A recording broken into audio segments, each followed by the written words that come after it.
Hey y'all, who dat and what is up? I am Jeff Nowak. This is Inside Black and Gold. We'll call it a solo edition. It's not quite a solo edition. It's going to be something of a solo edition. Steve's tied up today, so I will be managing the first and third segments of this episode by myself. I want to get into contracts. I want to get into salary cap. I want to get into why Ryan Ramczyk did what he did this week and what that means for the salary cap, all that good stuff. Second segment, we're going to have a interview that Steve Geller and Charlie Long did with Scott Shanle, former Saints linebacker, Super Bowl champion. Going to dive into, okay, where does he land on the coaching search? What does he think the Saints should be doing? All that good stuff, right? The Derek Carr of it all. It's always got to be something we talk about. So that'll be the second segment. Final segment will be, Bobby Aber brought up a question this week that I thought was interesting, which is, are the Saints the least attractive head coaching landing spot of all the six that we know about? Maybe seven if the Cowboys get into the mix. Are the Saints, if all of the candidates had multiple options to choose from, would any of them pick the Saints? And so we'll dive in there. I have some thoughts, but first things first, let's get into it. I want to just congratulate Cam Jordan. He won this year's Bart Starr Award, which is a national award that's given out to, quote, the NFL player who best exemplifies character, leadership in the home, on the field, in the community. Big award for him. He's also the Saints candidate for the Walter Payton Man of the Year award. That's a tough award to bring in. There's a lot of really top end names on that list, so we'll see. But still, that's a big deal for Cam. Cool for him. It means a lot to him. So I did want to mention that. Another long term player for the Saints that did something interesting this week, Ryan Ramczyk. Now, not exactly a surprise, but he is going to retire. Now, it's not official yet, but he did the move that kind of signals, hey, I'm going to retire. I'm going to do one last solid for the team on my way out the door. I'm going to reduce my base salary down to the minimum. So what does that mean? It basically means, hey, you're clearing that base salary against the immediate salary cap calculation. You'll still have to pay it. They'll still have a dead cap charge down the road for Ryan Ramczyk, and that's something they'll have to figure out this year and next year. But when he inevitably retires after June 1st, that's when that will kick in. So it creates about $15 million in flexibility for the Saints as they do their annual cost-cutting measures to get to cap compliance. Now, so and I hate these episodes. These episodes drive me nuts because there's so many numbers, and I don't want to throw numbers at you. I've never heard, I guess it wouldn't be your eyes glazing over if you're listening, but I've never, my ears don't glaze over fast enough when I hear X number of dead cap, signing bonus, base salary, whatever. So as I go through this, I try to keep the numbers as minimal as possible and just explain, like, hey, this is where you are. This is the method to clearing cap space, whatnot. So the number to keep in mind, the number that the Saints will have to get under in order to get to cap compliance so that you don't get dock draft picks or whatever, and you can just go from there, is about $50 million, right? So they came into the week about $66 million over the salary cap for 2025. Now they sit at about $50 million over the salary cap for 2025. It really is, that simple. Like, that's the number, and you're just going to keep walking it back until you get to cap compliance, right? And it's funny because people look at that number and they're like, wow, what a massive number. I can't even imagine a team being managed as poorly as this because they are so far over the salary cap. And the funny thing is, this is actually the best situation they've been in since 2020, since that year where the cap actually went down. And, they actually did. That was the only year you look at and you say, man, they actually had to cut people. They cut Emmanuel Sanders. They cut Jack Rabbit Jenkins, two guys that they probably would have kept if not for the cap reduction. Last year, the cap kind of bounced back, and that gave the Saints a little bit more flexibility. This year, it's projected in a standard range, something 250, 260 million, somewhere in that range. It's not really important other than, hey, that's what decides where the cap is going to be and how much you're over. Like, the 50 million is just a projection based on what we think the cap is going to be because it grows by a pretty predictable amount every year. Now, if like last year it comes in higher than expected, then what you have to clear against the cap goes down. I don't think it will. Last year was kind of the correction for the COVID year. So I think we'll be set there. Either way, the Saints are kind of looking at, okay, we got to clear 50 million against the cap at the start of the new year, the new league year in March. So how do you do that? Right? There's a lot of options you can take. Primarily, the Saints will use restructures to get there. We've talked a lot about restructures. Everyone has their own opinion on restructures, what it means, what it doesn't. Everyone was super on board with it during the Breeze era because it meant, hey, we're going to give it a one last shot for the Gipper. We're going to try to get him there. We're trying to get him over the top. And we're going to take whatever tool out of our box we need to take to get him there. And I don't think anyone disagreed with it at that point. People will say they disagree with it now, but I still would. I think if you're the Saints, if you're that organization, I'm doing that 100 times out of 100 because we have seen just how difficult it is to get to a Super Bowl, to be Super Bowl ready, to be a Super Bowl contender. And when you have that in front of you, you cannot waste that opportunity for the idea of 5 years from now, we'll figure it out. No. When you have the chance, when you have the opening, when you have the window, you try to get through it in whatever form or fashion that takes. And that's what the Saints did. And I don't think they regret one bit of it. What they probably regret is not walking it back faster after Breeze retired, after Peyton left, because you would have been here. We are where you are. We are where they were. We are in the situation that the Saints more or less tried to avoid because it was going to be unpleasant, right? It was going to be an ugly scenario no matter when you did it to get from where you were against the cap to back to kind of a standard operating procedure where we don't go into every offseason saying, oh, what's the number this year? All right, let's get to it. Where you could go in at 0, and maybe only make the moves that you need. And that's what the Saints have been trying to walk back towards. And whether you believe it or not, the last several off seasons has been being judicious in who you sign and who you go out to get so that you can slowly walk it back. And you're looking at that number in 2020, it was about 110 million. You're looking at less than half of what that was 4 years later, 5 years later, right? Now, if you had started this process earlier, you could have walked it back faster to the point that right now you would be in this situation that you probably won't be in until 2027, which is completely clean from a cap perspective. The big contract that really kind of threw a wrench into that and slowed the process down, and there's really only one, is Derek Carr, because the Saints were trying to remain competitive. They were trying to kind of thread that needle of competition, of competing, of still being a relevant franchise while walking it back. And that's not an easy thing to do.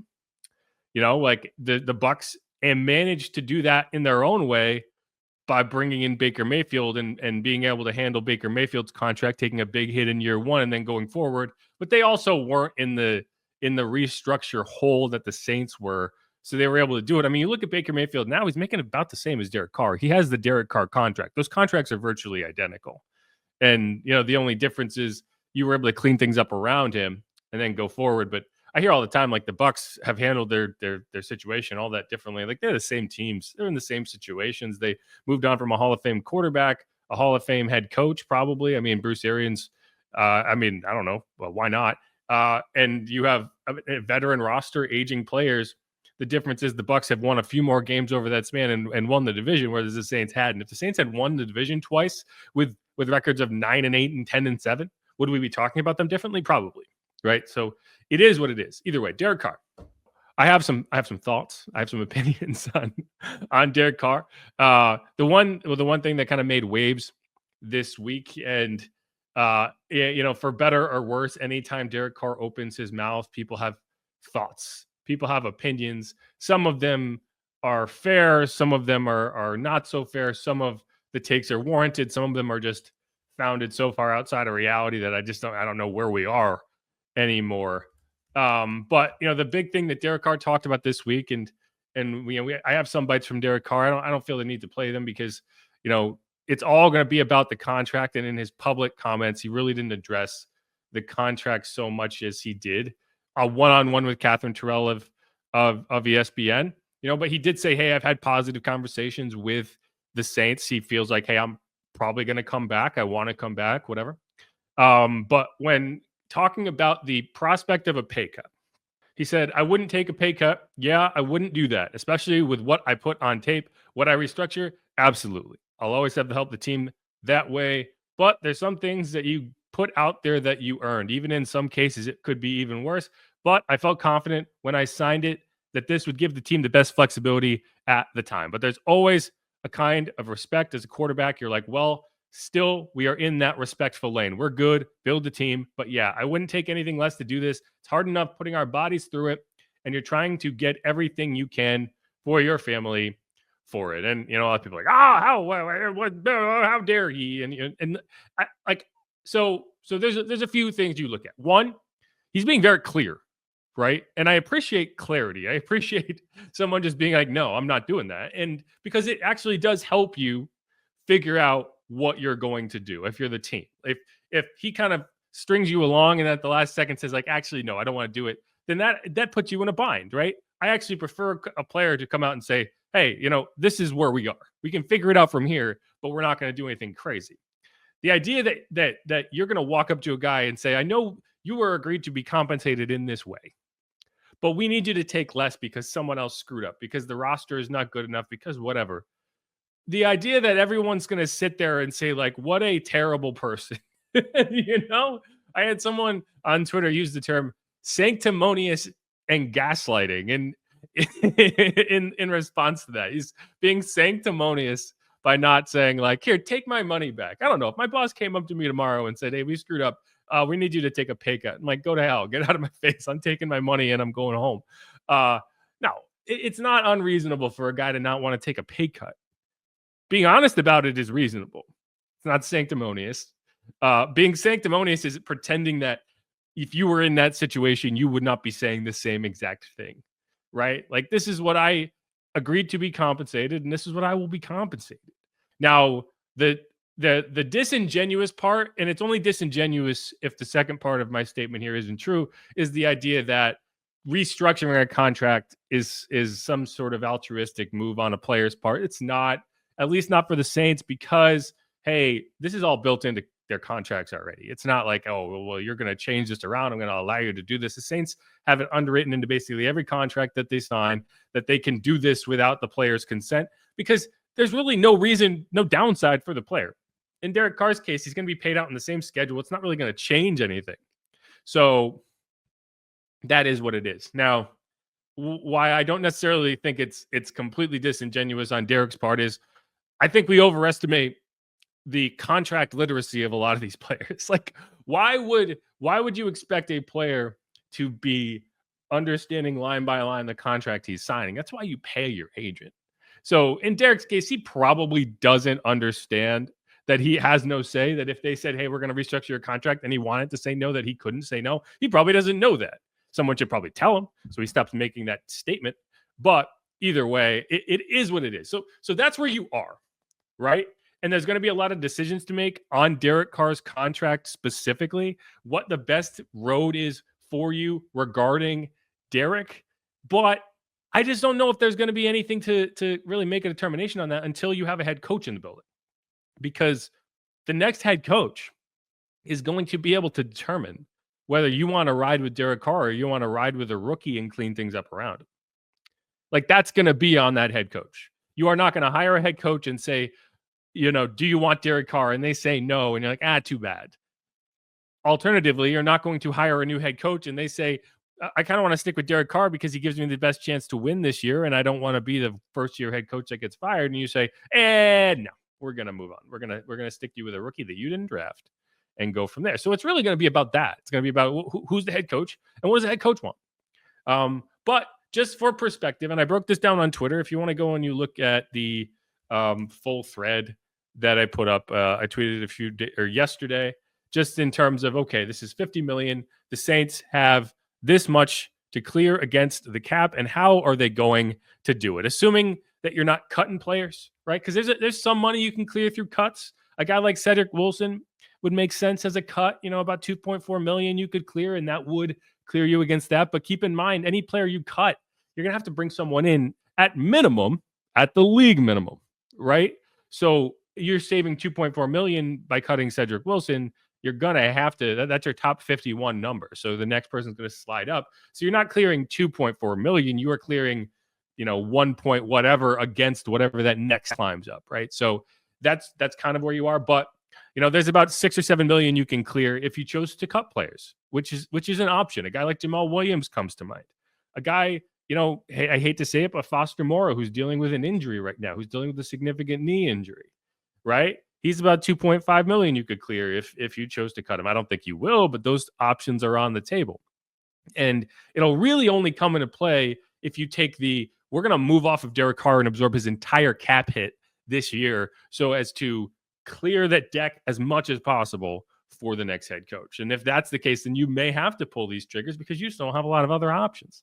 But for perspective, Derek Carr, his restructure potential, and that's the number you have to work through. And this is the list I always come up with every year because that's how the Saints manage things, for better or worse. It's how they're going to continue to manage things as they walk things back. I have people tell me all the time, like, "Oh, you need to stop. They need to stop doing the restructures. They need to cut everyone and move on." Well, you can't do that.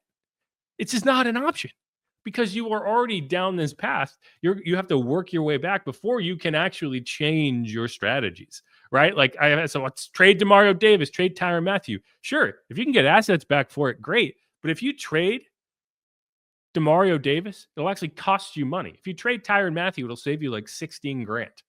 So like you're not actually clearing any cap space and you are eliminating restructure potential. And that's the number that you can actually clear through a simple restructure. So you're talking in most cases, taking whatever the base salary is, knocking it down to the minimum and moving that into a signing bonus or some other prorated salary structure that's not counting against your immediate cap, but will be dead cap down the road. And you're spreading it over void years. You can have a maximum of 5 years out from the contract. So for example, if you have a 2-year deal, you can add 3 years in void to it. If you have a 3-year deal, you can only add 2 years in void to it. And you can extend the cap hit evenly over those years.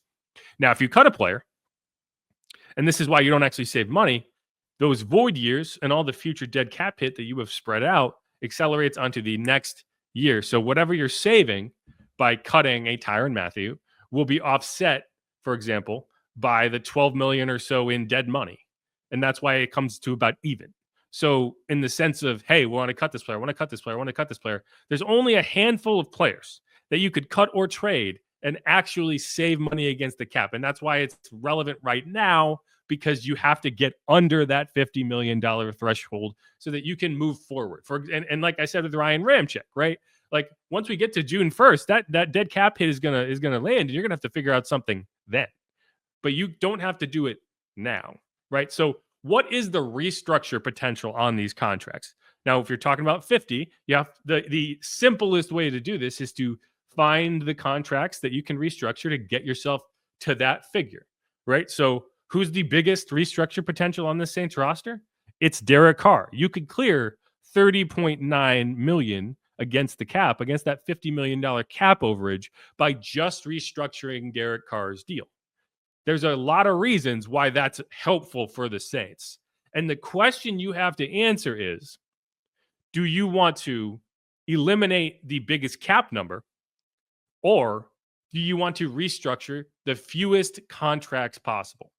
And that's why I look at it and say a lot of people are arguing out of both sides of their mouths here, because I see a lot of people saying move on from Derek Carr at any cost, and then saying I don't want to restructure all these deals again. Well, that $30.9 million in restructure potential is staring you in the face, because the next highest number is $8.9 million, and it belongs to Cam Jordan, right? A lot of these big restructure potential deals are players that you don't necessarily want to restructure, right? I don't want to restructure Cam Jordan's contract. I don't want to restructure Taysom Hill's contract. I don't want to restructure DeMario's contract. I don't want to restructure Tyrann. I don't want to restructure Alvin. But at a certain point, you have to, because you have to get to that number. So my move in this scenario is I always go through and I find, okay, what are the no-brainer contracts that are restructured? And it's going to be younger players that are starters, that are part of the picture for multiple seasons beyond this. And, this list used to be a lot longer than it is now, because right now that list is Eric McCoy, $6.7 million, Cesar Ruiz, $6.4 million, Carl Granderson, $5.2 million. These guys are going to be starters next year. They're guys are going to be under contract for multiple more seasons, regardless of what happens. Like, they're not the guys you're going to move on from. These are the guys you're going to build around.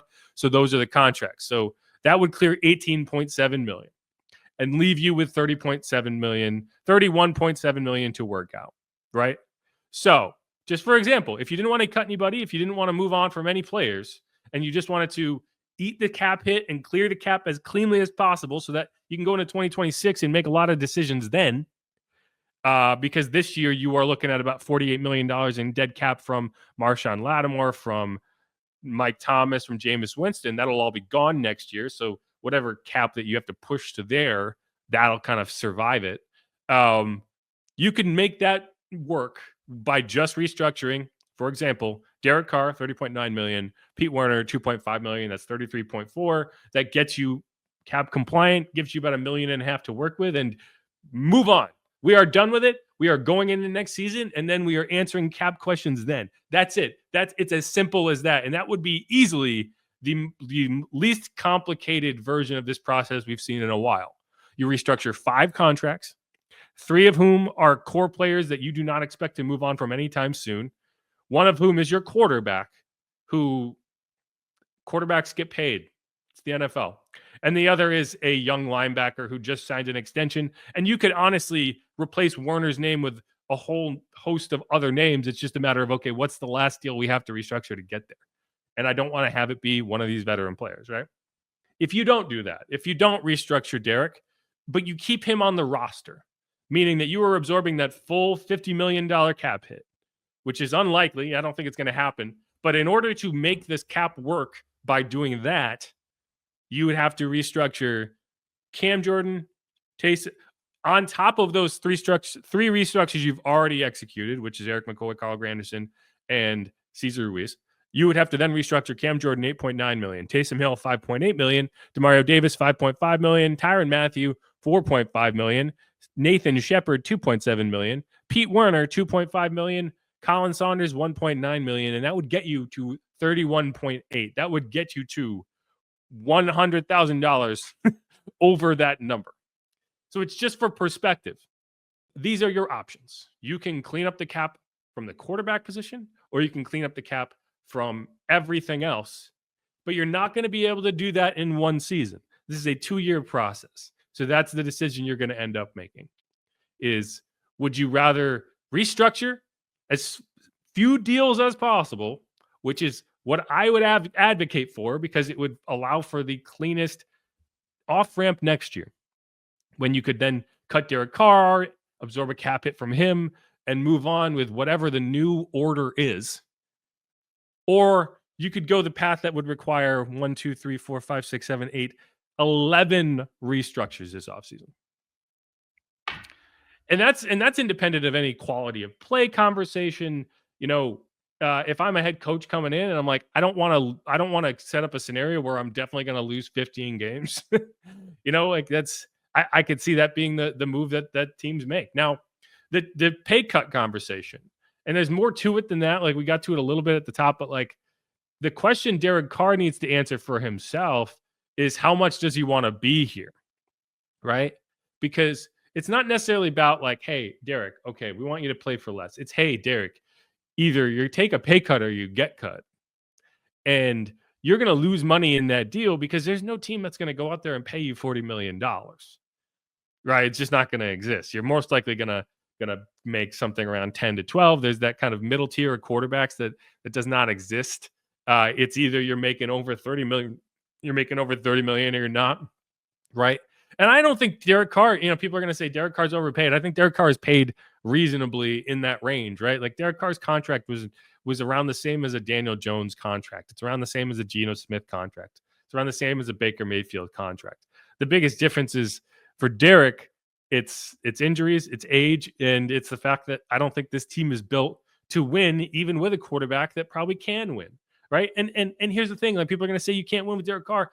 I guess, but he has a winning record in a Saints uniform, and the games you did not start him, you went 0-7. So by any objective metric, he is your best option to win. The problem is he going to get you to a point that you win enough where you could even justify it. And I don't think that's going to be the case, right? So if I'm the Saints, I try to work something out. There's an offset clause in that contract, so if he signs somewhere else, you can get back your signing bonus. I don't know it, and that would only be the case to help you against the cap if you did it if they signed him prior to the new league year, which is unlikely in my opinion. He would probably drag that out. So most likely you're going to be on the hook for, even if you made him a post June 1 cut. That's the other option, is make him a post June 1 cut, but you're on the hook for that $10 million signing bonus unless it's offset by somebody else. I've seen $11 million thrown around. I don't think that's going to be the number. It's going to be a lot closer to 23 million this year, 26 million next year. And then, that 23 million could be brought down in the regular season by another team paying him. But free agents, I don't like the options, right? Like, I'm not going to pay whatever the premium is to bring in Sam Darnold if he's a free agent. I'm not going to pay whatever premium it is to bring in Russell Wilson or Justin Fields. I just don't see that. But I'm probably going to end up with a bridge quarterback. So would you rather have it be Derek Carr or Kirk Cousins, right? Would you rather have it be Derek Carr or, I don't know, take your pick. There's just not a lot of good options. And the other option would be start Spencer Rattler and throw him to the Wolves. And I hate to do that to him, but we'll see. Either way, that's where you're at, right? And this is going to be the conversation over the next few weeks as the Saints kind of bandy about the head coaching search. And I don't think you're going to get an answer on Derek until you hire a head coach. I would not be surprised if you see the three restructures I talked about, which is Eric McCoy, Cesar Ruiz, Carl Granderson, because those are going to have to happen regardless of who the next head coach is. So you might as well just get those over with. And then that'll give you that number where it's like, okay, Derek or no Derek? That's really the question. That is the question of the offseason. Derek or no Derek? And, however the Saints affect their structure, I'd like to see them make some structural changes. I'd like to see them do some things in the front office a little differently. I'd like to see them adjust their strategies. I think they have already started to adjust their draft strategy based on what we have seen. They didn't make any they traded up for Kool-Aid last year, but I'm okay with that type of trade up.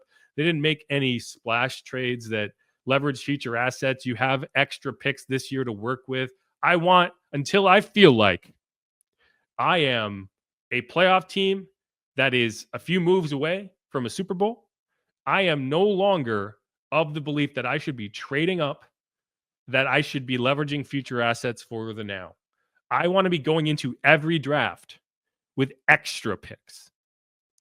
If I go into a draft with less than 7 draft picks, I'm doing it wrong. If I go into a draft with fewer than 4 day 1 and 2 picks, I am doing it wrong. That's my goal. To collect extra picks and primarily collect extra day 1 and or 2 picks in whatever form or fashion I can do that. You started out with the Marshawn Lattimore deal. And like you talked about earlier, you could trade guys like Demario Davis, Tyrann Mathieu. It will not be cap shedding maneuvers. Like that's what I need people to understand. If you're saying the Saints should trade some of these veteran players because it will help them against the cap, you're wrong. It will not, at least not for now.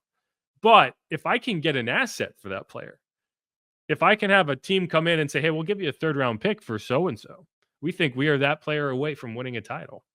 I do it. I don't love it, but I do it. It makes my cap situation more complicated, but I still do it because to me, the only way the Saints get out of the mess they are currently in is by limiting the restructures, limiting the free agent contracts, and building through the draft and doing so in a way that allows you to play young players, develop young players, so that in 2 years, we're looking at this and saying, who are the players we're building around and how do we do that with a cap that is not a catastrophe? And that's where I'll end that. I hope that I helped explain that to some extent. It's a bummer that Ryan Ramczyk's going to retire. He's still a young guy. He's only 30 years old, right? When your knees break down, you're done. And that's what happened to Ryan. It seems like everything since 2018 has gone away from the Saints. right? You want to live in that alternate history of what if the Saints had gotten to the Super Bowl, not even won it, but had gotten to the Super Bowl in 2018 if the refs hadn't gone temporarily insane and called pass interference on the most obvious pass interference of all time. Saints get to the Super Bowl, maybe they win it. If they do win it, Breeze probably retires. You go into 2019, Teddy Bridgewater's your starting quarterback. That goes however it goes. But then from there, who knows what happens, right? Do the Saints land Tom Brady? I think they do. Tom Brady wanted to come to New Orleans. If Drew Brees had retired, Tom Brady would have come here. And so who knows how that 2020 season goes? Do the Saints win the Super Bowl instead of the Bucs? Does Tom Brady come back to New Orleans in 2021? Sean Payton is re-energized, a 2-time Super Bowl champion. And you have this, we'll never know. But that 2018 season, that no call in the playoffs, I do feel like, man, it branched the timeline in a way that we are not enjoying the branch that we are on, but it is where we are. So we'll just have to go from there. Either way, I'm Jeff Nowak. This is Inside Black and Gold. We're going to come back with an interview that Steve Geller and Charlie Long did with Scott Shanle on WWO Radio this week. And then we'll close out with a breakdown of, okay, who are the coaching candidates so far? And are the Saints the least attractive head coaching landing spot? Probably are. Anyway. Who dat? I'm Jeff Nowak. This is Inside Black and Gold. Stick around.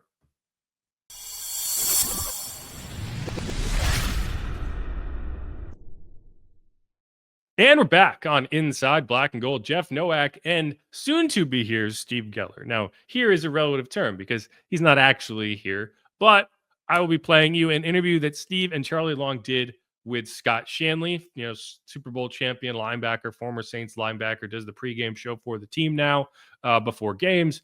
And he's going to be breaking down a lot in terms of the coaching search of the team, what the expectations are this offseason, what he thinks they should be focusing on, and maybe a bit of playoff talk.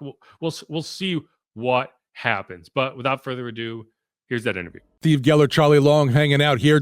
Happy to welcome in now Scott Shanle, Super Bowl champ and Saints pregame and postgame analyst. Scott, how have you been? I know it was a rough season, but we got some playoff football coming up to enjoy, and right now we are in a hunt for a new head coach. Just wondering what you've been seeing, so far from this black and gold bunch. They've had interviews with Anthony Weaver, the Dolphins DC, also offensive coordinator of the New York Giants, Mike Kafka, and coming up, Lions defensive coordinator Aaron Glenn. Lots of hot takes about this black and gold bunch right now going into all this, but just curious what you think so far of the names that have been connected with the black and gold. Yeah, I think it's an interesting bunch. I mean, it covers the gamut of defensive specialists, offensive specialists, guys who have been head coaches before. So I think they're doing their due diligence. I mean, the only people that really know inside that building, I think the biggest question is, do we want somebody we're familiar with, or do we want a clean slate? I know probably a lot of the fans want a whole new clean slate. Aaron Glenn, Joe Brady, guys who have been in the organization before, I think are excellent coaches. I think will be really good head coaches. But I think, the way last season went, I think it makes more people feel like they need to have a whole new clean slate, which sometimes can be tricky. I think there's an advantage to knowing what you're getting in a guy. I mean, Aaron Glenn was there for a number of years. He's probably the favorite because they saw him work every single day. They saw him after losses. They saw him work with players. And so when you wipe the slate clean, you don't necessarily know what you're getting until those moments happen. You came into this organization in 2006, obviously a big, huge change at the start of the Sean Payton era. Just you guys had a ton of success, though, in year one, 10-6, making the NFC Championship game. And just curious, what was the whole mentality, the feeling going in after this team had just suffered in 2005 a 3-13 season? I know you weren't part of that, but just that 2006 season, that feeling of a new head coach being in the building and just trying to build something special. Yeah, I think for first and foremost, you notice the number of new guys. It was the roster, I believe, was 46 new players out of 53. I mean, the entire roster was really turned over. We had mainstays still there, cornerstones of the franchise, Will Smith, Deuce McAllister, Charles Grant, guys like that, Ernie Conwell. So there were guys who were part of the organization, really good football players that welcomed new guys in.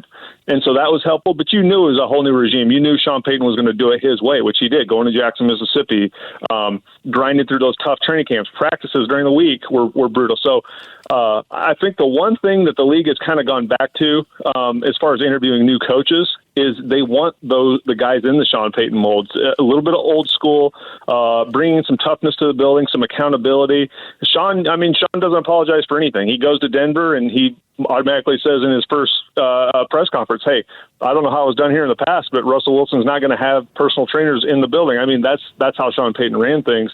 And so I think the league in general is trying to get back to that mentality instead of hiring these young guns. I mean, Ben Johnson probably factors into that, but you look at guys like Dan Campbell, leaders of men is what the league has to focus on, because there's a lot of really good play callers out there, but that doesn't mean you can lead a group of men. And I think it takes a special talent to do that. And the last point is, Sean Payton, it wasn't like he was tearing up the NFL in offenses. I was with him in Dallas. We were okay on offense, but it wasn't revolutionary. But Sean was a leader, and I think that came out through his head coaching interviews, and I think that's where the league is going to right now. Scott, when I look at some rankings, because there's 6 offseason head coaching vacancies between the Bears, the Raiders, the Jets, the Patriots, the Saints, and the Jaguars. A lot of the time you'll see the Saints kind of near the bottom, but I think one thing that people aren't really kind of taking into consideration, I'd like to get your thoughts on this as well, is, organizational stability, I think, means a lot to some potential candidates, that, you're not going to be a one and done if you get hired to be the next head coach of the Saints, like maybe you saw in Vegas. And Vegas has been a turnstile for head coaches recently, or what happened recently with Gerard Mayo with the Patriots. And it's happened almost every single year now, where you've got these coaches that get their opportunity and then they're just gone after a single season. I think patience and stability is one of the main kind of calling cards that the Saints can offer any head coaching candidate. Yeah, I agree with you 100%. And I, that kind of ties into what I was saying earlier about just wiping the slate clean, when, a lot of fans want Mickey gone, or they just want everybody underneath Mrs. Benson to be replaced. And right. it all sounds good. And what that does is it gives you hope for a little bit that it's going to work. And it might work out. You never know. But to your point, when there's stability in an organization, head coaches, they know everybody's going to get fired at some point in the NFL, but they want to know that it's not going to be a one and done. They want to know that someone's going to put faith in them, allow them to turn it around, allow them to prove it. And just like getting hired as a head coach, I want to know that my GM has stability. I want to know that he's going to be there and not fired after a year because we have a losing season in my first season. So it all ties hand in hand. The owner has to have a great relationship with the GM. The GM has to have a great relationship with the coaches. And it just all trickles down to the players as well. And that's what I made that point many times, covering the Saints and just saying we're lucky. I know it wasn't a great season. It was a tough season to cover, too many injuries, but we're lucky because we cheer for, and I was a part of, and a lot of people are part of, a functional organization, an organization that just isn't dysfunctional. And I look at the Raiders, they're just firing people after 1 year. Those types of things are dysfunctional.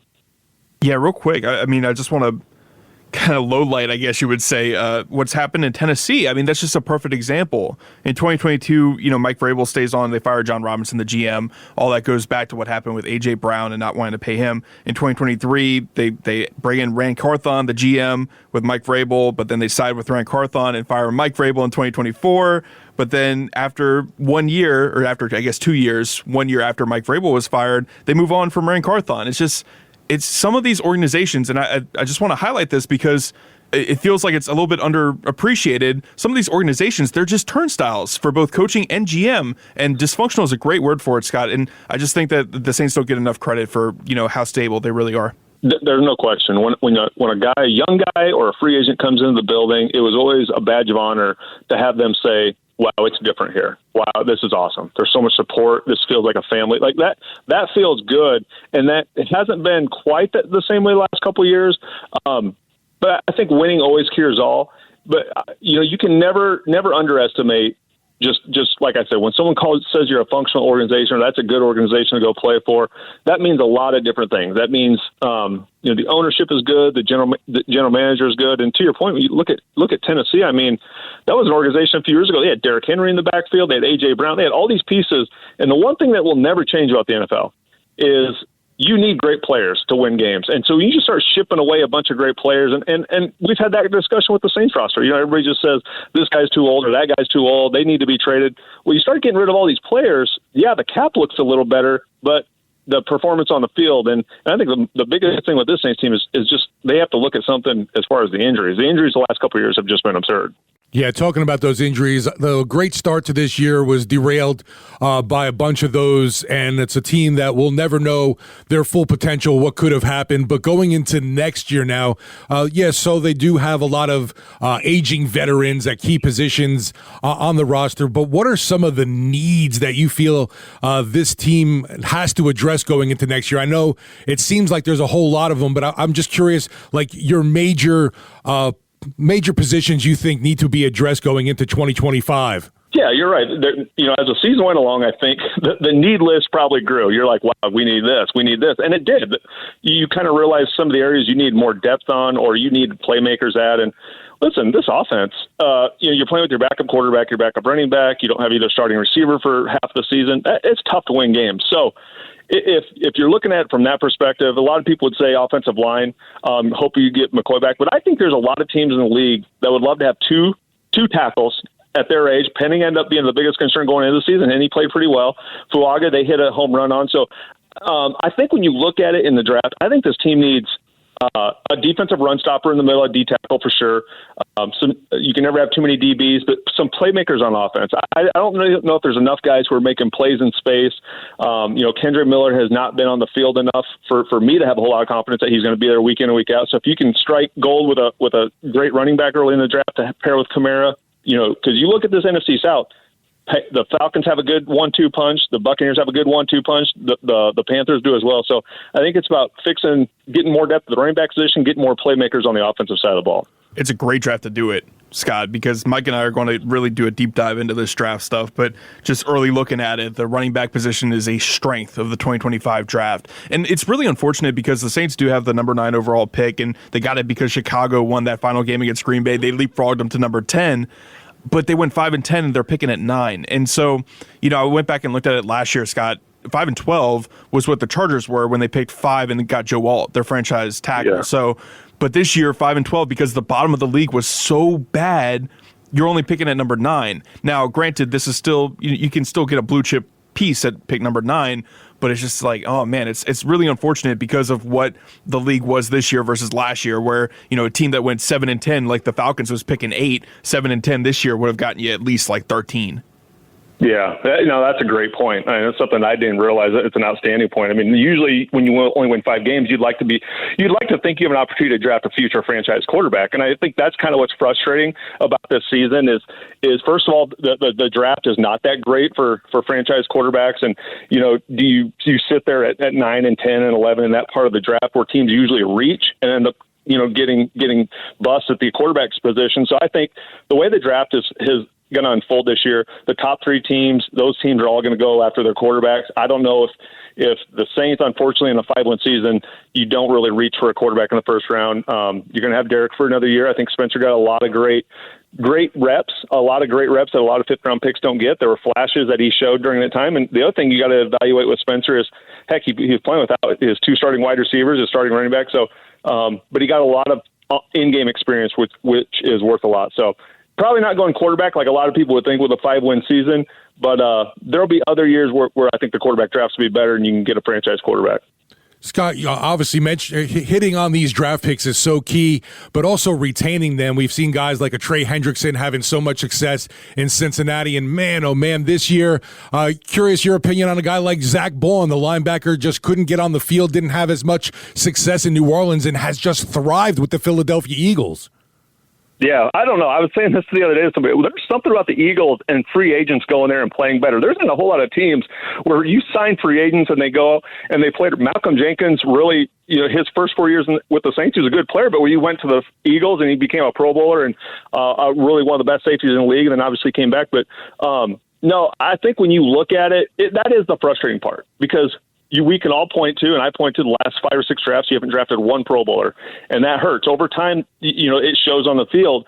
But then you look around the league, you see Alex Anzalone, the main piece of the Detroit Lions defense. You look at Hendrickson, like you said, sack leader in the NFL, and you go around, all these players are playing really well.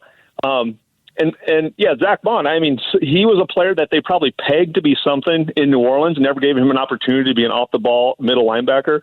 He goes to the Eagles, and Vic Fangio, to his credit, said, I see something in him. Let's give him the opportunity to do it, and becomes an all-pro linebacker. So, sometimes coaches kind of peg you for something, and they don't really give you an opportunity to show what you can do. So credit to Zach and taking advantage of those opportunities. And the last thing with that is, you have to really look at it from an organizational standpoint. Are we getting emotional and keeping guys too long and letting the other players go that we should be resigning? And I think those are the things you can point to with guys like Anzalone and Trey and Zach. Great Scott, points. before we let you run, I want to circle back around to what you're talking about, depth and the injuries that really kind of derailed this season. It feels like the good news for this upcoming draft is that the Saints didn't really make any trades that hurt their draft positioning for this upcoming season. In fact, trading Marshall and Lattimore, you had an extra 3rd and 4th round pick. I feel like these picks, especially day 2, are so important for this team to hit on because, you got to build up that depth. I know day 3 is typically the depth picks, but you got to be able to hit, obviously, on pick number 9, but having an extra 3rd round pick, an extra 4th round pick, these are guys that could potentially be key contributors if you hit on them in the draft. So having all these picks and kind of being able to load up for at least, 6 top, basically 130, 140 picks, I think will be huge for this team in the 2025 draft. No, there's no question. And, and I've said this, if you're sitting there drafting at 9 and you really don't feel like there's nobody you're really in love with, and you can trade back into the teens and grab some more picks in the 2nd, 3rd round. I think this team is at that point where they have to do it. And fans don't like it, but that's how you build your teams. It's through the draft. And you go back to the Saints in 2006 draft, what that draft meant to our run with Sean there and, Jari Evans and Streif and all those guys, Colston. And then again in 2017, it gave you that run from 2017 to 2020 with that team. So you have to draft well. You can never have too many draft picks.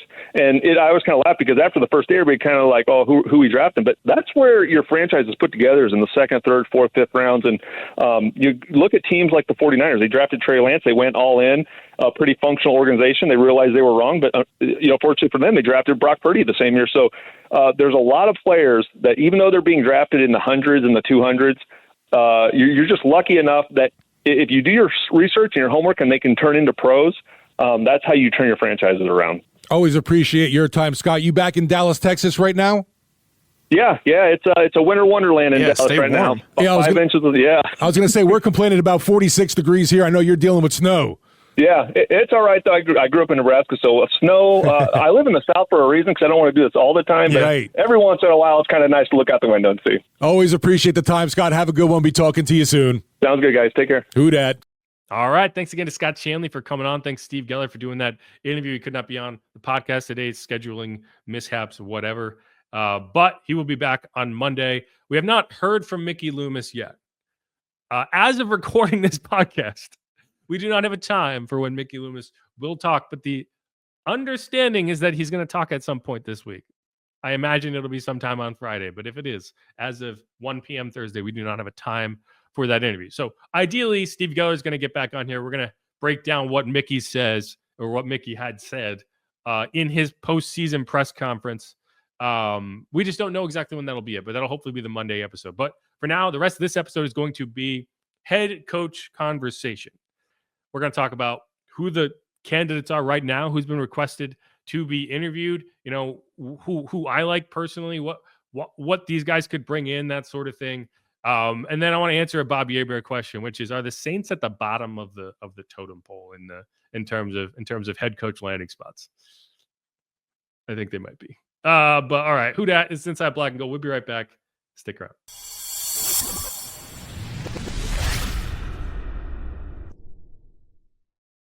And we're back on Inside Black and Gold. One more segment to go on this episode, and it's going to be head coach. Who's going to be the next head coach for the Saints? We don't know right now, but we do know the candidates that they are looking at the moment, right? This list could change. I expect it to get longer. I don't think that this will be the end of the list. We're talking about how many? 8 names right now, not including the 2 names that kind of got thrown out there and then shot down. And those 2 names, both Broncos guys, Davis Webb and David Shaw, both obviously Sean Payton connections, but both Southern California roots. Davis Webb was a quarterback at Cal, the Fighting Cam Jordans, and David Shaw was a longtime head coach at Stanford, has a connection to Sean Payton that goes back to his Eagles days. Obviously, he's an executive for the Broncos right now on Sean Payton's team. But the reports are, hey, that was erroneous. That's just not true. We'll see how that goes. We'll see if maybe they just jumped the gun and they are guys who might be interviewed. But for now, there has been no request made for those interviews. But for now, let's just say, okay, the candidates that have been requested. Obviously, Darren Rizzi is going to interview for that job. We know that. He's also going to interview for the Jets head coaching job, or at least he's been requested. That's always the thing when you talk about, hey, these guys are requested to be interviewed. That doesn't mean the interviews will actually happen. They can say no. Like that's the thing. Like if a coach gets requested to be interviewed and they don't want to, they don't have to. It's not a requirement in most cases, especially for coaches that maybe not be at the top of the list for head coaching openings. Just going through the interview process is a positive. It's a step toward potentially getting that head coaching job, especially if you haven't done a lot of these interviews. It's just an opportunity to see what that process is like. It's extensive. Teams can't do in-person interviews until January 20th, and that's even longer if it's a coach on a team that's still in the postseason. Most of these interviews could then be done in the open week between the NFC Championship and the Super Bowl if this is a coach on a team that's playing in the Super Bowl. But a lot of these can happen this week in terms of, okay, you are out of the postseason. You can interview this week. You are on a bye. You can interview this week. You can only do virtual interviews, and they can only be up to 3 hours long. It doesn't sound like a lot, but when you talk about like these full-fledged head coaching interviews, you're talking an entire day. You're talking 6 to 8 hours of full-time interview. You're meeting with dozens of people. You're meeting with staffers. You're getting quizzed. You're getting questioned. They're trying to, they're really trying to dig into who you are. And that's why, Darren Rizzi is going to have a much different interview than, say, Mike Kafka, a guy who has never been a head coach and is kind of like, okay, what would you be as a head coach? Whereas like the Saints at least have a picture of what Darren Rizzi is going to operate like as a head coach. They aren't going to know exactly what he's going to do in every situation. They aren't going to know what his plans are going to be going into a season as the head coach. And he said, hey, change is needed. I want to change things, but you have to be careful about the things you do change. It has to be a balance. And I think that's where I get kind of annoyed when I have conversations with people like, tear it down, start from scratch. And the conversation ends there because it's not that simple, right? Like, okay, the tree grew crooked, right? The tree that you planted, it grew like that. And like that, it's never going to get where it needs to go. It's never going to get to a point where it's getting all the sun. If you're in the forest and you grow crooked, you're going to inevitably just die on the vine. Like you're never going to get to a point where you actually get to the top of the tree line and you get the sunlight, right? So you could pull that crooked tree out and plant a new tree, but unless you figure out what you did wrong the first time, it's just going to grow crooked again. So like that's a really kind of lame analogy for there are things that you have to fix, but you don't know what those are. If every time you get to this point, you just tear everything out root and stem and start from scratch. Maybe that does solve the problem, but maybe it doesn't. Maybe you're just going to continue to do the same thing. So where were the breakdowns? What were the problems? You have to fix those. And so that's going to be, if you're hiring Darren Rizzi, which I don't think is likely, but he is going to get a legitimate shot. That's what you're trying to figure out. And it's funny because if you look at it and you say, hey, I want changes in the front office, I think the front office is the biggest problem. And like I said, with the restructures, like it's another situation where you have people arguing out of both sides of their mouths, because I hear people saying Dennis Allen's the worst coach ever. And, he should have been able to win 10, 12 games with this team. But then I hear those same people saying Mickey Loomis is the worst GM ever. He constructed a roster in a situation that nobody can win with. So which is it?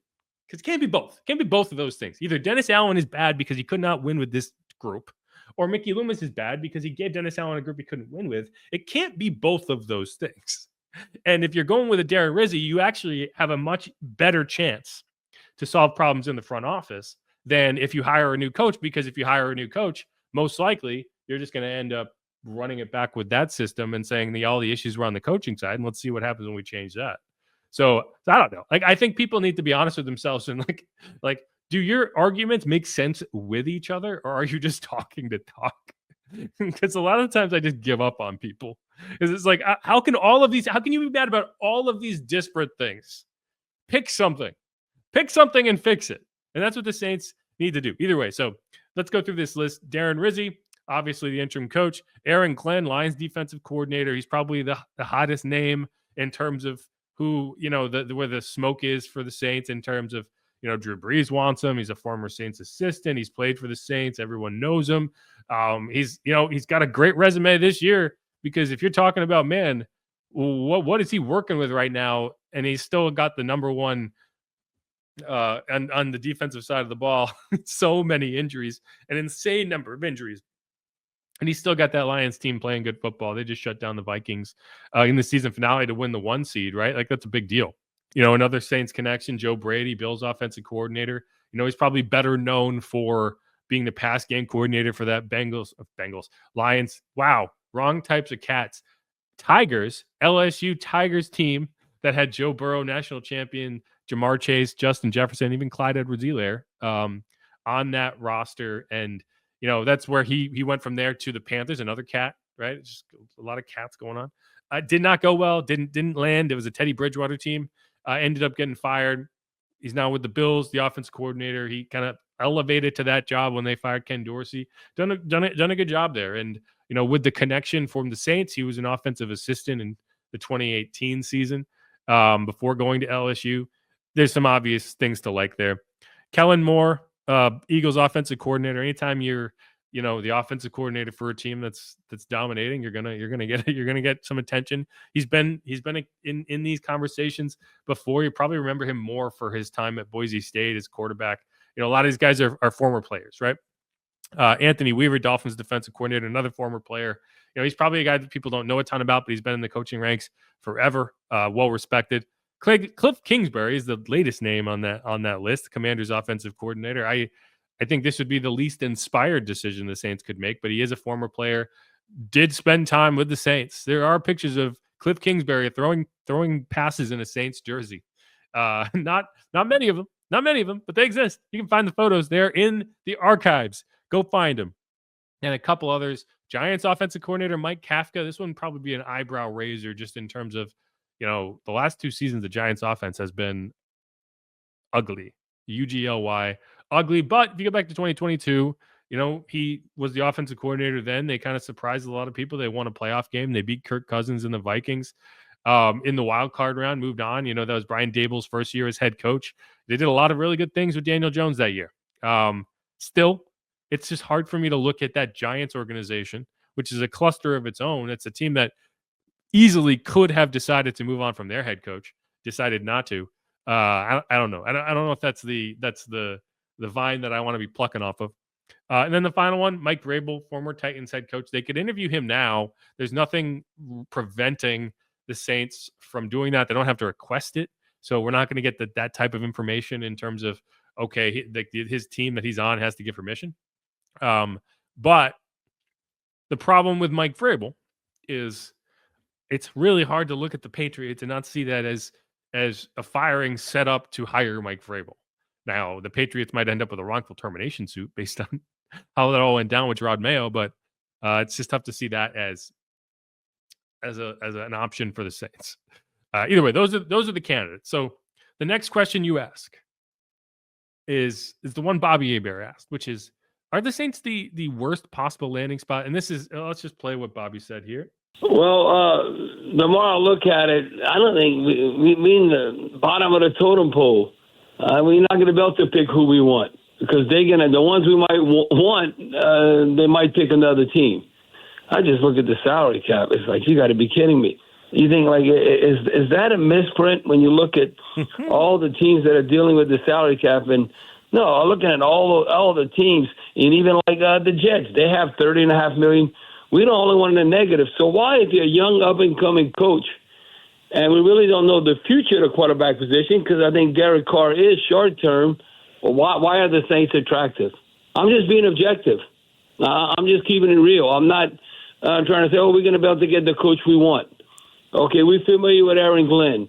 But you know who else is familiar with Aaron Glenn? It's the Jets. But I think, Vrabel, you always try and embrace and Robert Kraft is, the Patriots way. Well, the Patriots way was Belichick and Tom Brady. Right. That's why we got to forget Sean Payton and Drew Brees ain't coming back. That's why the bottom line is you have to win. There's a lot of different ways to skin a cat. You say, oh, look at the stability of the Steelers. In 60 years, they've only had 3 coaches. Okay, but there's a lot of different ways. You just have to win. Look at the stability of the Ravens ever since they came over from Cleveland. If I'm a Cleveland, if I lived in Cleveland my whole life, well, that's our team. That's really the Cleveland Browns. They moved up to Baltimore. But the point being, so I don't know. You might want a young up-and-coming coach, but if a young up-and-coming coach like Ben Johnson, like the Detroit Lions offensive coordinator, well, he may have other options besides the Saints. So let's say, okay, am I going to go and have an opportunity to coach Caleb Williams maybe and the Bears versus the Saints? And the same thing with Mark May and the Patriots. That's why I think the Patriots and the Bears are attractive, especially the Patriots. But if their GM does the right thing and how you can turn things around and get a good mixture and you hit on the draft and you get the right free agents coming in, no, the Patriots can go from the outhouse to the penthouse fast. I think is where they're sitting. Because I don't know. I look at their quarterback, and Jeff, I don't know if you and Steve are a fan of him, but I'm a fan of Drake May. And I think he's proven he's kind of been under the radar because when you think about it, Jaden Daniels has been unbelievable. You know what he's done with Washington. But you look at who's young. Now, you don't have to be a rookie. But the young rookie stable quarterbacks, Drake May is way more stable than Caleb Williams right now. And then you look at the Prince. How about the Prince in Jacksonville? You got to pay that cat $55 million. What has he done? He looks pretty. I don't know. He does look pretty. I don't know. But what has he really done with Jacksonville? So I kind of look at who's attractive, who's the quarterback, and that's why the Saints, who might have to still, and that might not be instant fix, and we might have to weather the storm, and it might be something we have to think as who that Nation fans, Saints fans, everyone, the instant drive-through, that's why it was invented. We want it now. It might not be all of a sudden that the Saints, we're doubling our win total. Next year we're going to go 10-7. We won only 5 games, but we're going to win 10 next year. I think that'd be an unbelievable accomplishment. Now, I don't think that's going to happen, but that's what it takes to be in the postseason. Think about this. The Seattle Seahawks, I feel good if I'm a fan of theirs if you're objective. They won 10 games and didn't make the playoffs. Every team that made the playoffs have to win double digits. Now, if you're in a sorry division, maybe like, I don't know, AFC South, NFC South, a 9-8 could get you there, depending on the particular season. But look, Tampa Bay had to win 10 games. So to me, you got to give the fans hope. Everybody would want to win. Yeah, go 13-4, 14-3, or 12-5, whatever. To me, if you get the double-digit wins, it's hard in the NFL. And if you can get that, you give the fans hope. I just don't know we're quickly going to turn that around. And all of a sudden, we haven't made the playoffs 4 straight seasons. Well, I think after next year, I'm trying to be optimistic, but I'm trying to be realistic. I think it might be 5 seasons because I just don't see us jumping from where we at and the youth of the lack of youth on our team. We got to hit on more than one draft. To go from 5 to 10 wins, I just don't see that happening next year. And I'm not trying to be Debbie Downer. I'm just trying to, I want my opinions. That's what I think. Yeah. So as Bobby put it, bottom of the totem pole. And that's, I think that's a fair way to put it. Because when you talk about the Saints situation, the Saints in this conversation with these other 5 coaching opportunities, the situation you look at, if you're the head coach, is okay, who's my quarterback? And what's my cap space? What's my situation? How can I succeed here? Like look at Jim Harbaugh. Like, you think he had to think long and hard about where he wanted to go coach, or did he just say, "Oh, Justin Herbert, I want me some Justin Herbert in my life"? And we've seen how that goes in year 1. Like, coaches want to go somewhere where they can succeed. And if they look at this team and say, "I'm going to fail there," why would you go? If you're a coach with options, why would you pick that team? And here's the breakdown, right? Quarterback, salary cap space. Patriots, quarterback Drake May, number 2 overall pick, number 3 overall pick in the draft, right? Like, they struggled at points this year. They were an undisciplined team, but he did some nice things. Drake didn't start right away. They allowed him to sit and learn. Got a lot of upside. In the bigger number that you're looking, and the bigger selling point, Patriots, most cap space available in the NFL, $123 million. $123 million free. They can do whatever the hell they want with that $123 million. Again, remember, the Saints are negative $50 million right now. So by that number, the Patriots have $173 million more available than the Saints right now. Next, the Raiders. This is kind of an interesting one because the Raiders don't have a quarterback. The Raiders have Aiden O'Connell or Gardner Minshew, right? Like, but neither of those guys is gonna be super attractive. But what will be super attractive is, hey, I got a high draft pick and I got $107 million in cap space I can mess with, and I feel like the team can build something around me. So I'm putting that ahead of the Saints. Next one, Bears. This is probably better than the Raiders, but the cap space isn't as elite. But you got Caleb Williams and you got $80 million in cap space. You got the number 1 overall pick in the draft from last year. I'm still not sold on him as a star quarterback in the NFL. I think he's going to be one of these guys that is in the league for a long time, but I just have not seen enough right now to anoint him. Like, if he was playing more like Jaden Daniels, I think that's what Caleb has to do, is play more like Jaden Daniels, is not try to extend every play, but extend when it makes sense and make plays when it makes sense and make plays with your legs when it makes sense. Instead, he's just doing, kind of crazy stuff. Either way, I'm a coach going into my first or second head coaching tenure, and I'm like, yeah, I could sign on for that. I can make that work. $80 million in cap space. Next one, Jaguars, Trevor Lawrence, $35 million in cap space. Not exactly a dream scenario. You're going to Jacksonville. It's a tiny little market. Trevor has not exactly taken steps forward in the last couple of years, whether you put on Doug Peterson or not. This is also a franchise that is very, very quick to fire head coaches. Now, I'm not saying they shouldn't have fired Urban Meyer, but when you were a team with a track record of firing coaches after one season, it's tough. And that's probably the only check mark I put in the Saints column in this conversation, is whatever coach they hire should feel like, I'm going to get an honest chance to do this thing the right way. Now, how much of a sales pitch is that? I don't know, but it's the only one I can come up with for the Saints. So I'm gonna say it. The next one, and these three are the ones that are kind of on the fence for me in terms of, okay, you could argue that the Saints might be more attractive.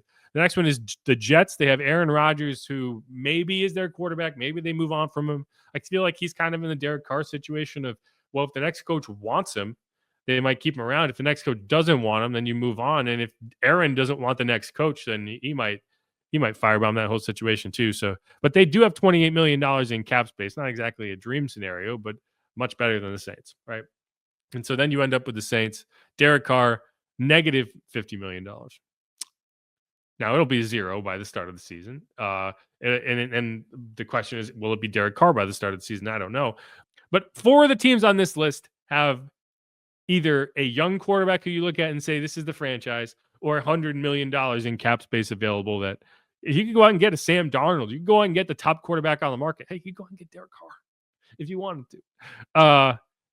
The 2 of the names on this list do not have that. And that's the Jets and the Saints.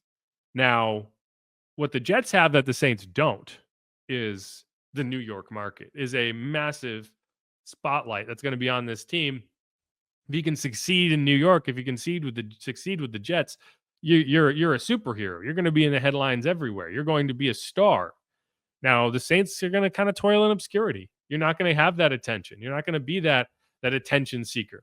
So no, I would rank the Saints last. I genuinely would. I would say out of the 6 coaching spots available, I would rank the Saints 6 out of 6. So if I'm a coach with multiple options and I have to choose between the Patriots and the Saints, the Raiders and the Saints, the Bears and the Saints, the Jaguars and the Saints, I'm picking that other team. I am. It's just being honest about it. All that said, I don't think that happens as often as people make it out. There's only 6 openings. There will be 7 if the Cowboys move on from Mike McCarthy. We'll see how that happens. His contract's up in a week. And I would put the Cowboys ahead of the Saints too, again, because of the market. But that said, again, it's not always about, like, there's a lot more head coaching candidates than there are head coaching vacancies. So yes, if you're going all in on Mike Vrabel and you're desperately wanting Mike Vrabel, that's going to be tough for you. But I look at Sean Payton. Like, Sean's told this story a number of times. He's not shy about it. Sean didn't want to come to the Saints when he got hired. Sean wanted to go coach the Packers, right? Those teams have options too, and the Packers chose Mike McCarthy. The Saints chose Sean Payton. Sean Payton chose the Packers, but the Packers didn't choose Sean Payton. So Sean Payton came and coached here. And I don't think he regrets it now. So it's really, you make your pick, find your guy, go get him.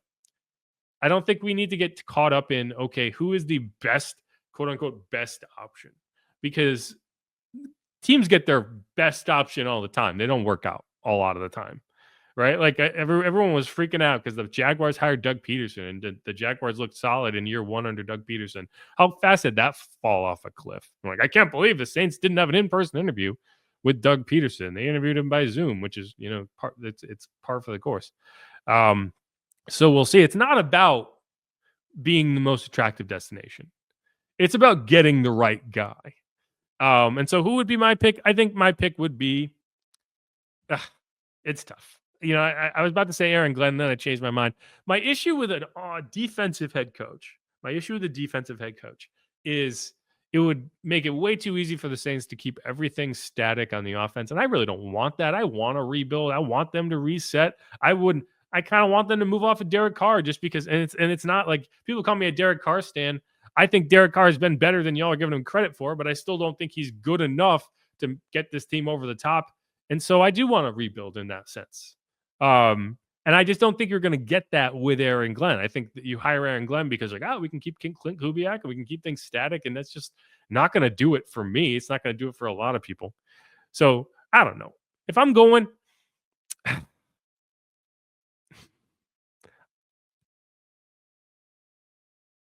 give me Joe Brady. No, let's just do Joe Brady. Let's see what happens with Joe Brady. I don't know. Like I like what he's done in Buffalo. I like, his track record as a passing game coordinator. You could theoretically keep Clint Kubiak if you wanted as the offensive coordinator. I don't know. Like, I wouldn't hate Aaron Glenn. My issue with defensive head coaches in general is, and we saw it, we just watched it. It's tough, I think, to be a tone setter when you are day-to-day number one on the defense. And the offense is too important to just kind of say, hey, we're going to let the offensive coordinator handle it. You could go kind of the CEO head coach route, which that would be Darren Rizzi. And I don't hate the idea of keeping Darren. No one's going to like it. Everyone's going to say it's a cop-out. Everyone's going to say whatever. I think Darren did a good job. And I think the idea is like, well, he can't possibly succeed because we watched what happened. They went 3-5, I guess. But I think this would have been a much different looking situation if you had just gone with Darren Rizzi from the start in 2022.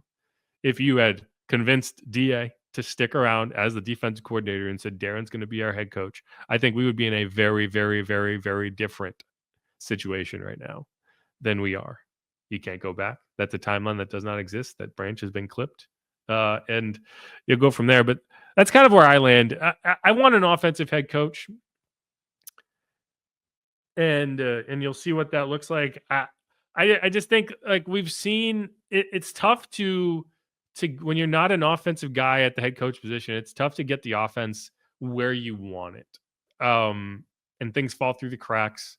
So that's where I would lean. If I can get an offensive head coach, I'm getting an offensive head coach. If not, like, I love Aaron Glenn. I think as a coach, he's excellent. I just don't know about the setup. But I mean, you watch what the Lions have done, you watch that culture, and it reminds you of the Sean Payton culture, right? Like it reminds you of how guys flew around with their heads on fire when Sean Payton was here, and stuff you haven't seen over the last few years. So wouldn't hate it. That said, it gonna have some split allegiances there because Aaron Glenn, Jets draft pick, number 12 overall in 1994. Interesting thing about Aaron Glenn, and we haven't seen this happen in a long time, is he was actually an expansion draft pick. He was with the Jets. He was a 2-time Pro Bowler, ended up being the Houston Texans' first expansion draft pick in 2004. Went over there, was a Pro Bowler for them, but then his career kind of fizzled. He ended up with the Saints for his final season, retired. We'll see. Drew Brees likes Aaron Glenn. A lot of people like Aaron Glenn. I'm sure he's going to have a lot of supporters, and it's just going to be a question of, okay, where do the Saints choose to land? This will not be a quick process. This will take a while, just like all of these podcasts. They go on forever, but that's it. That's all I got to say on the coaching search. Thanks again to Scott Shanle. Thanks again to everyone who listened. We'll be back on Monday talking about what Mickey Loomis had to say, and we're gonna go from there. Hopefully he's not chewing gum this time. We'll find out. But until then, who dat? Go Saints. Thanks, y'all. Peace.